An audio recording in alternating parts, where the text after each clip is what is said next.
Хойд Солонгос улс нууцлагдмал гэдгээрээ дэлхийд зартай. Ким Жон Уныг 3 дахь үеийн удирдагч болоход дэлхийн нийт шүүгэж байлаа. Нууцлаг улсын удирдагч Ким Жон Уны хувийн амьдрал хүртэл сонирхол татам нууц байв. Түүний хайр дурлалын асуудал ч олонний дунд ховж болж байсан. Одоогийн Хойд Солонгосын тэргүү хатагтай Ри Соль Жу бол Ким Жон Уны анхны хайр биш. Харин Ким Жон Уны нарийн бичгийн дараагасан Хён Сон Вон бол түүний анхны хайр байлаа. Хён Сон Вол 1977 онд бүгд найрамдах ардчилсан Солонгос ард улсын Пёнан хотод төрсөн. Пёнан бол Хойд Солонгосын хамгийн их дүрм журм үйлчилдэг газар. Энд оршин суух нь маш хүн. Яагаад гэвэл хатуу дэглэмтэй социалист улс болох Хойд Солонгосын хамгийн хатуу дэг журм шатлалтай мужууллаа. Гэхдээ Хён Сон Волын амьдралын гараа бусдаас хамаагүй өндөр байлаа. Учир нь түүний эцэг эх нь Хойд Солонгосын дээд шатны сэхэтнүүд. Түүний аав их сургуулийн Франц хэлний багш, ээж нь Пёнаны алдартай уран зургийн зураач. Хён Сон Вол тэдний генийг маш сайн өвлөж авсан. Тэрээр хэлний авьяастай төдийгүй төрөлхийн сайхан хоолойтой нэг. Бүгд найрамдах ардчилсан Солонгос ард улсын эмэгтэйчүүдийн хөгжил байр суурийг харгалзан Хён Сон Вол эцэст нь дуулж бүжиглэх мэргэжлийг сонгосон бөгөөд Пёнаны хөгжмийн их сургуульд элсэн орсон байна. 1995 онд Хён Сон Вол генерал ба далайчин дуугдуулж олонний танил болон Хойд Солонгост нэрд гарсан дуучин болжээ. Үүний дараагаар Хён Сон Вол Хойд Солонгосын хөгжмийн ертөнцид өндөр байр суурь эзлэн гадаад улсад Хойд Солонгосын нэрийн өмнөөс тоглолт хийх нь олон товсон.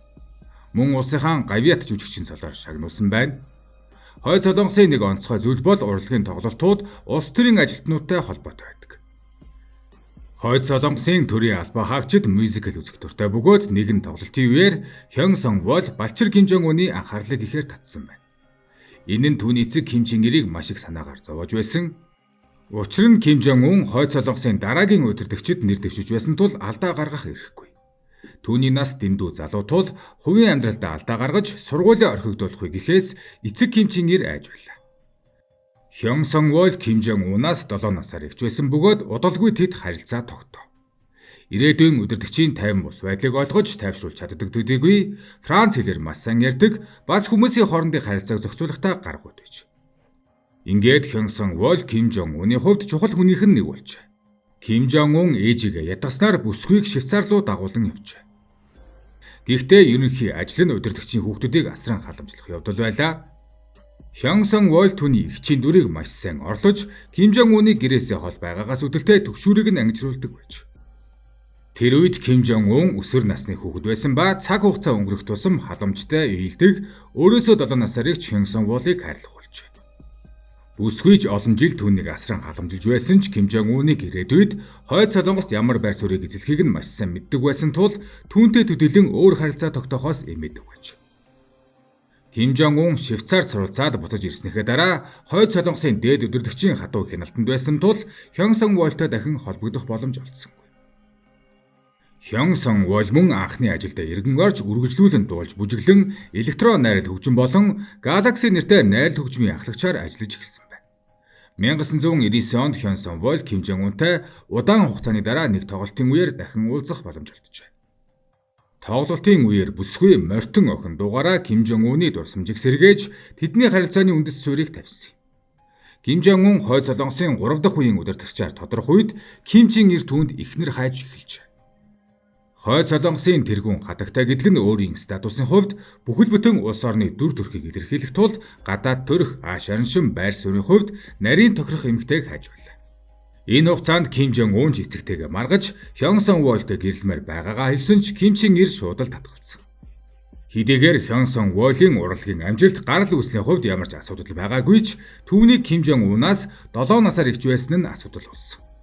Эцэст нь Ким Жон Ун залуу Ри Соль Жуг сонгосон. Ри Соль Жуг хүүгийнхээ ихтер болгох гэсэн өөр нэгэн шалтгаан бол Ри Соль Жу нь Ким Чен Ирийн ээжтэй тун адилхан байсан. Мөн Ким Чен Ир түүнтэй дотн байсан гэдэг. Улс төрийн шалтгаан болон эцгийнхээ дарамтаас болж Ким Жон Ун Ри Соль Жуг ихнэрээ болгон хүлээн зөвшөөрөхөөс өөр аргагүй болсон байна. Энэ хугацаанд Хён Сон Вол маш хатуу хяналтанд байсан. Түүний талаар мэдээлэл дэлхийн нийтэд маш бага байсан бөгөөд зарим хүмүүс Ким Чен Ир түүнийг нууцаар цаазалсан гэж сэжиглэж байсан. Гэсэн хэдий ч Хён Сон Волын эргэн ирэлт тэрхүү зурглыг намд арсан юм. 2012 онд Хойд Солонгосын дээд удирдагч болсон Ким Жон Ун хөгжмийн шинэ хамтлаг болох Моронбонгийг байгуулж Хёнсон Волыг найруулагчаар нь урьсан байна. 2014 онд Хёнсон Вол хурандаа цол хүртэж Хойд Солонгосын нэрийн өмнөөс олон удаа тоглолт хийсэн. 2018 онд Хёнсон Вол Самжаа нэртэй найрал хөгжмийн удирдагчаар томилогдсон бөгөөд Өмнөд Солонгост болох албан ёсны хэлэлцээнд оролцох Хойд Солонгосын төлөөлөгчөөр ажилласан юм. Үүний дараа тэрээр тайзан дээр гараа зогсохгүй Ким Жон Уныг дагалдан явдаг бараа болгоцтын нэг болжээ. 2019 онд Хёнсон Вол Хойд Солонгос дахь томоохон бүлгүүдийн урлагийн тоглолтыг хариуцаж Солонгосын хөлбөрийн намын төв хорооны гишүүнээр дэвшсэн. Энэ хугацаанд тэрээр Ким Жон Уныг олон удаа дагалдан явж удирдагчийн хүлээн авалтын протоколын ажлыг хариуцж байж. Тэр бараг л Ким Жон Уны нарийн ичгэн дарга туслах нь болж байв. Зарим хүмүүс энэ бол Ким Жон Уны зүрх сэтгэлийн нууцлаг хайр, тэд өнгөрсөн харилцаагаа орхиогүйг илтгэж байна хэмээн үздэг. Харин Өмнөд Солонгосынхан бүсгүйг Ким Жон Уны нууц амраг гэж нэрлэж байсан удаатай. Хойд Солонгосын дэглэм хаалттайн дээр дэлхийн дайсан гэсэн дүр төрхийг өөртөө бүрдүүлчихсэн байдаг болохоор Пхёнанд болж буй гэх ямар ч мэдээлэлд хүмүүс итгэх хандлагатай байдаг үлээ.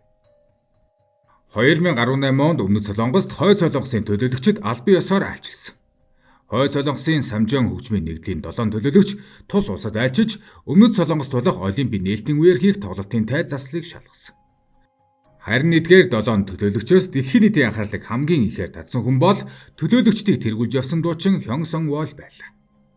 Харин үүнээс 5 жилийн өмнө буюу 2013 онд Өмнөд Солонгосын хэвлэл мэдээллүүд түүнийг Ким Жон Унтай амрагын харилцаатай байсан аймжигтайгаар үсэн гэх мэдээллийг цацснаар тэр алдаршсан. Өмнөд Солонгосын хэвлэлд бичгтээ Хойд Солонгосын удирдагч түүнийг тоглолтондоо хитрхи ил задгай даашин зөмсөж гарч ирсэн хэмээн буудах тушаал өгсөн гэдэг. Тэгвэл өнөөх амиа алдсан эмэгтэй нь гайхалтайгаар дахин амьсан мэт гарч ирж олонний амийг ангаалгасан нь тэр. Энэ түүх Хойд Солонгосын дэглэм үнэн худлан мэдэгдэхгүй олон хачин мэдээллийн бай болдгийг харуулсан. Дэлгэрэнгүй өгүүлэхэд Өмнөд Солонгосын Чусон элбо сонин 2013 оны 8 дугаар сард Хойд Солонгосод порно тараасан хэрэгээр 10 хүнийг нийтийн өмнө буутсан гэх мэдээллийг нийтэлсэн билээ. Тэдний дунд Ким Жон Уны нууц амрагасан Хойд Солонгосын дуучин Хёнсон Вол байсан гэж. Түүнийг болон хамт олныг нь хитрхи ил задгай бүжиг хийсэн гэж баримтжилсан гин. Харин дуучин бүсгүйг порно бичлэгт зураг авахулж тараасан гэж буруутгажээ. Ингээд тэднийг бусад хөгжимчид гэр бүлийн гишүүдийнх нь өмнө цаазалсан гэв. Энэ түүхийг Хойд Солонгосоос дөрвж ирсэн цэргийн өндөр албан тушаалтны охин гэж өөрийгөө танилцуулсан Им Хи Ёнч нэмж хачирлан ярьжээ. Тэрээр энэ цаазын ажиллагааг харсан гих бөгөөд энэ ажиллагааны дараа тэдний хамаатан садан гээд сургуулийн сурагчид нийлсэн 10,000 хүнийг цөлсөн гэж. Гэтэл тэрхүү цаазлуулсан гих бүсгүй 5 жилийн дараа гигээн дүрээрээ гарч ирэх нь тэрэ. Ер нь Хойд Солонгост болсон гих шуугаануудын ихэнх нь барууны хэвлэлүүдийн тараадаг хүмүүсийг татах гэсэн хачир нэмсэн мэдээллүүд байх нь хэлбэг. Харин Өмнөд Солонгост хойдуудын үнэн худал нь үлмэдэгдэх үлгэр домгийн түүх яриа өдөр болгон шахуу шинээр гардаг гэж. Жишээ дуртахад 2016 онд Рио де Жанейрогийн зуны олимпийн наадамд орсон Хойд Солонгосын гимнастикчин бүсгүй өмнөдийн тамирчинтай селфи хийснийхэн дараа Английн Daily Star хэвлэлээс түүнийг их орондоо очоод цаазлуулахаар болсон гихч мэдээллийг гаргаж байна. Гэсэн ч бүсгүй амьд сэрүүн тэрж байтугай одоогийн байдлаар улсынхаа гимнастикийн шигшээ багийнхаа туслах дасгалжуулагчаар ажиллаж байгаа аж.